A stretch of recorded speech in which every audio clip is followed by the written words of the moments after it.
So I've been asked to talk about oil market prospects, and I think it makes sense to split that discussion into three parts. One has to deal briefly with where we stand on the global economy coming out of this rather severe crisis, or as some people would claim, not quite coming out of this severe crisis. Why does that matter? That matters because ultimately the driving force behind anything which has to do with energy is economic growth. And then secondly, I think the second part, I want to talk about oil markets proper, which would be the market for crude oil. Why are oil prices so high? Why do they behave different, apparently, from the prices of other fuels? And what, if anything, can we learn from the way these energy markets, the crude oil market, made it through this economic crisis which we just passed? And then thirdly, when you talk about oil market, there's of course a different kind of market, which is the market for refined products. So where the crude gets processed and so on, I want to look at that market. We'll turn out that this market behaved rather differently through the crisis and afterwards than the market for crude oil. And that has perhaps some important implications for an oil importing country which is concerned about how to best secure security of supplies such as South Africa. I myself am a very great believer that you should not dare to make any predictions if you have no idea where you come from, how you made it to the place where you're currently at. And in energy, we have just come through some very, very violent price declines and rise and declines. By the summer of 2008, prices for all major fuel, including oil, including natural gas, including traded coal, and for many commodities, as you know, have reached historic record levels by any measure. And then they came down very rapidly. Now, in energy, we are used to talk about long-term projects, long-term investment horizons through the economic cycle and so on. But in fact, if you want to understand how important that episode was in energy markets, you have to go back all the way until the early 1970s to see something, such violent price movements of a comparable order of magnitude and a comparable degree of synchronization across fuels and across commodities. In the few years ago now, this growth has increasingly become driven by developing economies. In fact, slide number 2, when you make a comparison and you look at how different economies contribute to global economic growth, then you will see that the share of the so-called developing world versus the most industrialized economies on the globe, to the contribution of the developing countries to global economic growth, has gone up from about 15–20% in the early 1990s to about 50% today.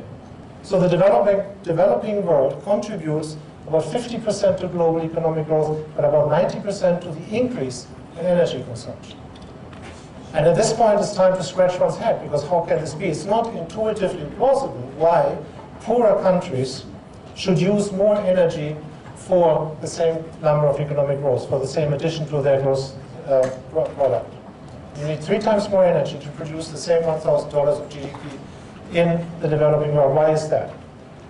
Well, you could say it's subsidies, it's inefficiencies, it's lack of infrastructure. All that plays a part, but of course the biggest reason for this is that these countries, including this country here, undergo a massive transformation, undergoes a process of industrialization.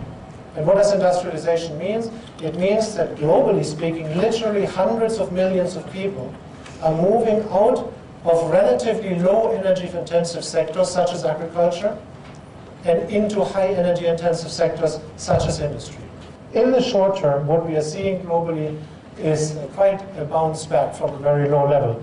You see on the left-hand side global economic growth, which for the year 2010 and perhaps into 2010 looks quite strong. And you see on the right-hand side the recovery of global economic trade, which had all but collapsed and also comes back very strongly. 2008, incidentally, was that year in which for the first time the energy consumption, total energy consumption in this world of the developing countries was larger than of the developed countries. But it's very different for each individual fuel. The switch over took place for coal already 12 years ago, in the year 1988, when for the first time developing countries used up more coal than developed countries. Why was coal the first? Very simple, because industrialization, first of all, is a demand for power generation, for electricity, and countries use coal to produce this electricity because it's locally available. Oil markets are different from other energy markets In oil markets, like in other energy markets, you have demand, you have supply, but then you also have a cartel in the market, a producer cartel called OPEC. And you see how oil producers are slow to react. They have to implement these cuts. They start cutting only in the fourth quarter, and it takes them until the end, until the summer next year, until they get caught up with this falling demand. And that is the reason why they managed to stabilize prices. It's a long story with a short point, which is really one should have no illusion. Without a cartel in the market, today's oil prices were at somewhere $30, $40, now rising because of economic recovery, but they would be nowhere as close to where they are today. In fact, it is very difficult to determine how oil demand outside the OECD countries will develop. We as economists have a relatively good understanding. If you give me a number for economic growth, I can roughly tell you inside the OECD countries, the advanced economies, how that will be reflected in oil demand. But it's much, much harder to do the same for oil demand from the developing world. Why? There's three distinct reasons why people overestimate it and why it's so hard to really pin down. The first one is that a much larger part of oil in the developing world is used for sources outside the transport sector, for power production, for industry, industrial use, for biochemical industries, and so on and so forth. And it's that part of oil outside the transport sector which has in principle substitutes, and therefore is the one which is always replaced when prices go up. So the price sensitivity of that demand is potentially much larger than what we have seen in the OECD countries where it's concentrated in transport. Secondly, in most countries, oil products, in most developing countries I should say, are still subsidized. That's still the case. I showed you this picture, let me just find it again. That oil demand growth since 2000 came only from the developing world.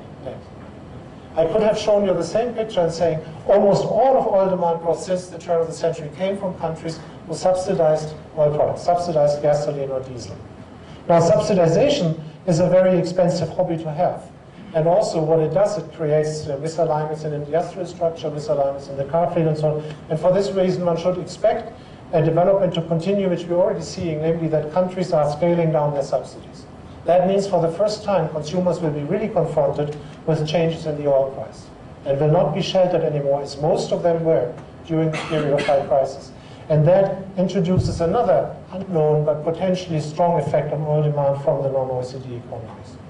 And thirdly, there is the fact that when oil then becomes concentrated in the transport sector, where it should be concentrated because that's where it has no substitute, then we are talking here for these countries about a transport sector which doesn't exist today. The car fleet isn't in existence today. We don't know whether this will be big cars or small cars. We don't know how many of them will run with biofuels, and we don't know the penetration with electric cars. That's another sort of concern. For that reason, maybe to the surprise of outside observers, many oil analysts, or I think almost all oil analysts, actually would agree that future demand growth for the world as a whole, combined of this declining part and this rising part, will probably not very strong by historical measures. It will not be like the 4 or 5% we've seen in the 1970s, much more likely around 1% that we've seen already over the last few years. So oil demand potentially weak by historical standards. That's the overall situation. A market where a cartel plays a big role in determining prices and outcomes, and a market where there's massive structural change, but one should not change it, not make the easy mistake of believing that this, because things change, it means that the market will explode. It does not necessarily mean that.